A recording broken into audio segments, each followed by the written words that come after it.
Hello everyone and welcome to Retail Archaeology. In this episode we'll be returning to Power Square Mall in Mesa, Arizona.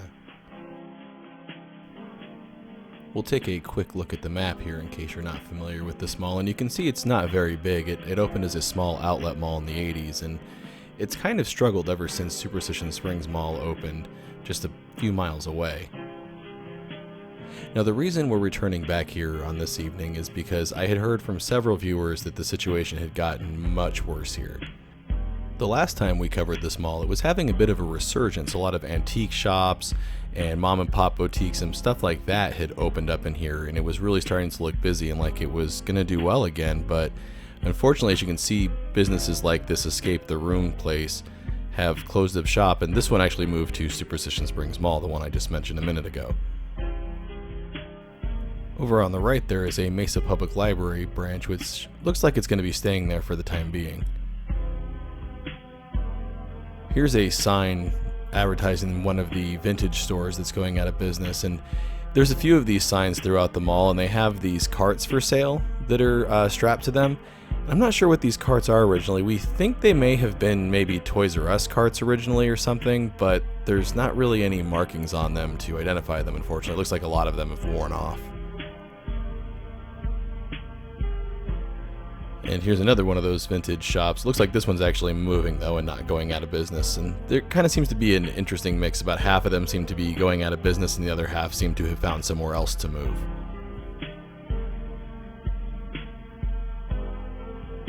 Now this gourmet kettle corn stand, I've never seen this running before, so I had assumed it was closed, but it looks like there's been some activity there recently, so that may actually still be up and running.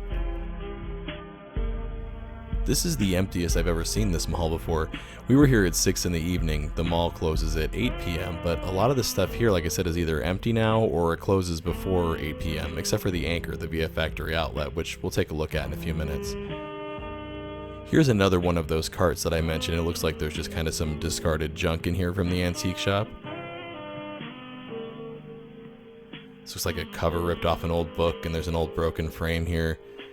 It's really kind of sad to see this because this is a mall that I grew up going to as a kid, and I saw it die, and then I was seeing it kind of have a resurgence, which was kind of exciting, but it doesn't look like that's going to happen now.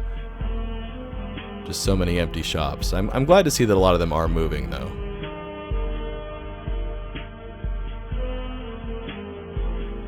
Here's two more recent closures. The Vitamin World closed a few months ago, I believe, but this Dress Barn factory store is a more recent closure.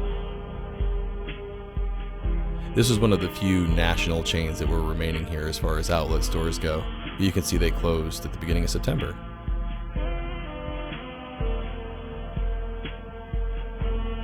I'm not sure how Dress Barn itself is doing. They're probably doing okay. I imagine they just closed this location because this mall is dead.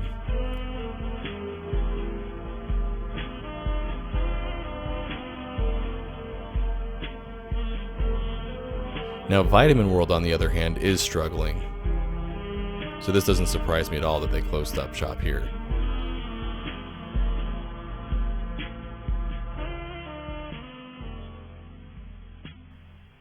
Man, look at how worn out the floor is here.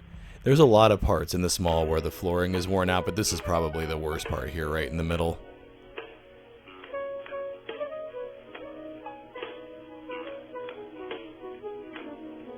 Can't remember if this flooring is original to the mall or not. Now, as far as what's currently going on with the mall, I'm not really sure. I've heard a few different rumors. I've heard one rumor that the owners of the mall jacked the rent up on everybody, and that's forced a lot of the closures and businesses to move. And I've also heard the rumor that a good chunk of this mall is going to be turned into one of those self-storage places, so the tenants have been actually asked to leave so that construction process can start. But again, I've heard lots of conflicting rumors, so if you happen to know exactly what's going on with this mall, please let me know down in the comments below, because I'm sure a lot of my viewers and myself would love to know.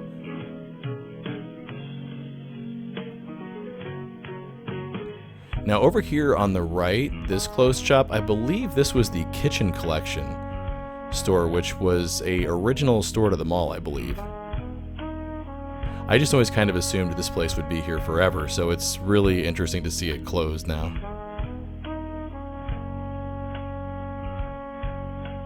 Looks like they left a lot of their shelving and stuff behind.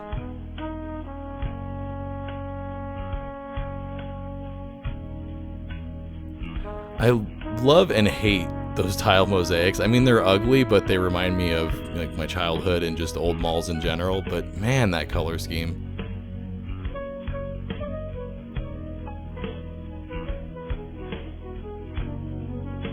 And here's another one of those vintage stores that's moving now, Moondust Farms.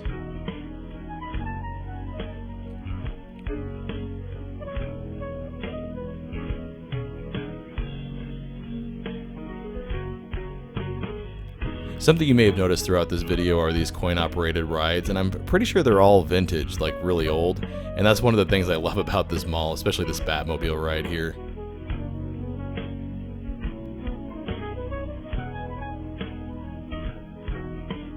Now here we're at the center point of the mall, and we're taking a look at the VF Factory Outlet, which is the mall's only anchor. This has also been here since the mall opened, and originally the mall was called the VF Factory Outlet Mall. I'm not exactly sure when the name changed to Power Square Mall. Let's go ahead and take a look inside real quick. Now VF Factory, that's the Vanity Fair brand outlet, so they have a lot of the Vanity Fair bras. Lee Jeans is another one of their brands they've got in here. Jansport backpacks. All of their different brands are in this outlet store. Now, this is another one that I'm used to seeing this be pretty busy, so it was interesting to see it quiet like this. But I remember spending a lot of time back to school shopping here as a kid. And I've actually come here from time to time too to pick up jeans and stuff. I mean, Lee jeans are pretty decent. They're actually a really good deal here. And here's those Jansport backpacks, another thing that I came here as a kid to get. It also really reminds me of a Mervyn's in here. I don't know if it gives anybody else that vibe, but that's the vibe I get in here.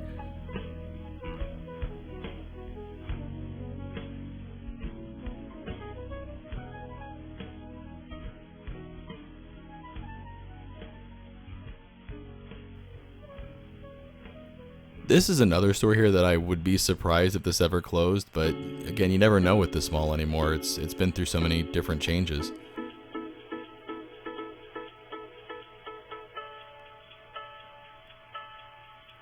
Let's go ahead and head out of the VF Factory Outlet back into the mall though.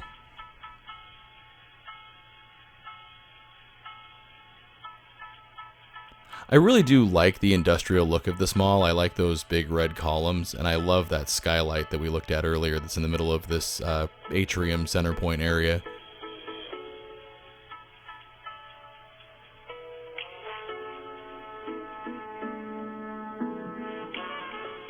Just nobody though. Look at how empty.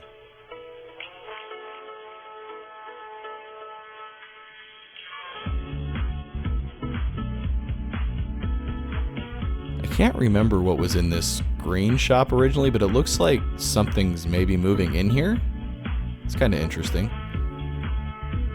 This mall does not have a food court. The only food vendor it has besides the kettle corn thing we saw earlier is this Gala apple stand, which is actually pretty good. They do sandwiches, and they actually sell fudge as well, and there's ice cream there. That booth originally was a Swensons ice cream though, which we'll get back to in a minute.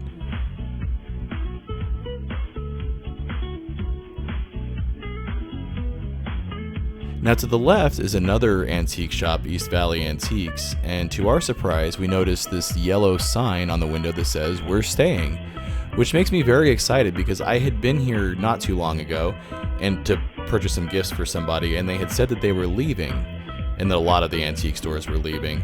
And that's actually, I think, maybe my favorite one that was in this mall, so it makes me very happy to see that they're going to stay. Now, unfortunately, this place looks like it's going out of business, or maybe out of business already.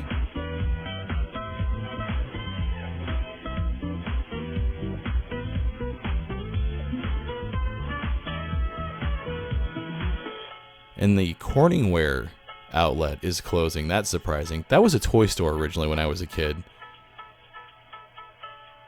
And it is pretty much empty. It looks like they're in their last day or two here. Everything's 75% off, and there's really not much left to look at. But this is another store that I remember purchasing things from. We actually bought my mom some stuff here not too long ago. Now, right across from that Corningware Outlet is this other antique store, and this one is unfortunately closing permanently. But it's interesting that they have a lot of their stuff out here outside of the gates, even though they're closed.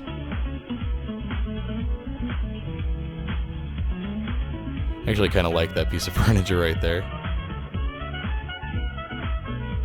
Mark noticed all that vintage camera equipment too. That's pretty cool. But this place is also a lot emptier than it was the last time I was here.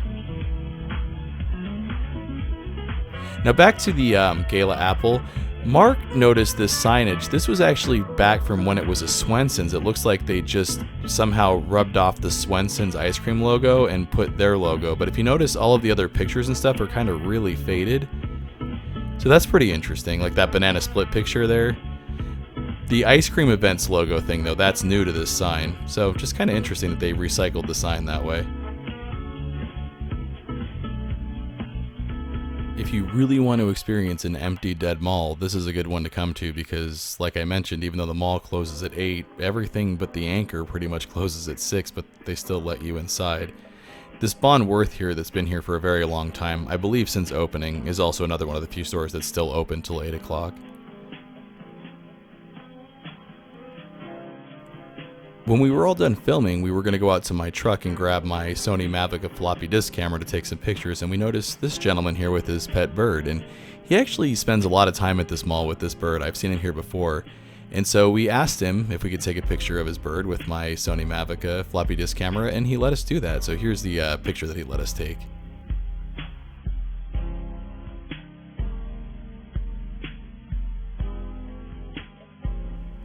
Do you have any memories of Power Square Mall? I'd love to hear about them down in the comments below. As for me, I'm hoping this isn't a sign that this mall is going to permanently close, because this is a dead mall that I really do enjoy spending time at. Anyways, I hope you enjoyed this update on Power Square Mall in Mesa, Arizona. As always, everyone, thanks for watching. Want to see your name here? Head on over to patreon.com/retailarchaeology to find out how you can help support the channel. Hey, thanks for checking out this update on Power Square Mall. If you enjoyed it and you're not already a subscriber, make sure to hit the subscribe button there and also the bell icon so you can get notified when I upload the latest episodes of Retail Archaeology. Also, make sure to follow at the social media links there because that's the best way to keep up with what's going on with the channel.